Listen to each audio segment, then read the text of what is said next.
To our guest secretary, Leo Magno of Mindanao Development Authority, sir.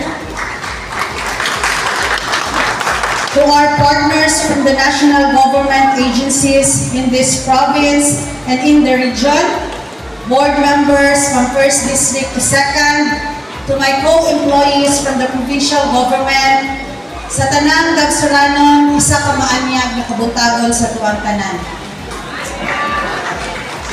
I am truly delighted to see in one venue our partners in public service and our constituents.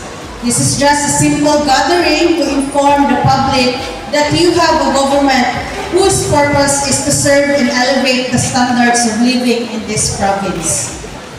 I am fully aware of the sentiments of the people searching for justice and fairness in this country. Ako bilang inyong ina sa ating probinsya, masakit ang makita ng paghihirap sa aking mga kababayan. Hindi ito ang pangarap ko at nakikita kong imahe sa panggobyerno. Alam kong darating din ang panahon na matatapos ang lahat ng ito. Sa tulong ng Diyos at sa bawat taong naniniwala sa pagbabago. Ako at ang aking asawa, Vice Governor Mark Cagas, ang aming pamilya ay kasama niyo sa bawat oras. Ang aming sinumpaang tungkulin ay ayon sa value of true leadership na itinuro ni late Governor Dodong Cagas. Today is a very special day in our country as we celebrate the birthday of our President, His Excellency Ferdinand Bongbong Marcos Jr. Kaya bilang ganti sa inyong kabutihan at malasakit sa kanya, ay pinagsama-sama ng Pangulo ang iilan sa mga opisina ng gobyerno para magbahagi ng kanilang tulong sa serbisyong pampubliko.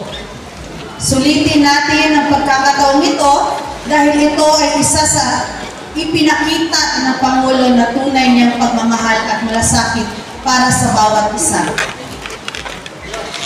I think hindi naman siguro masama na batiin ng Pangulo sa kanyang kaarawan ngayon.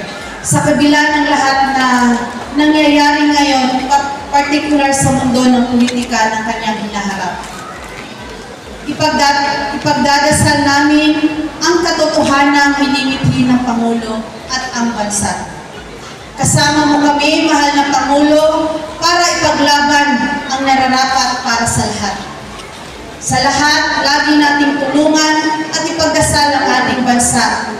Tayo ang kasama sa pagbuo ng kinabukasang masaya at maginhawa. At ipaglaban ang karapatang magkaroon ng kasagutan sa lahat ng problema ng ating lipunan. Sa muli, maraming salamat and happy birthday, Mr. President. We love you, we love Davao del Sur.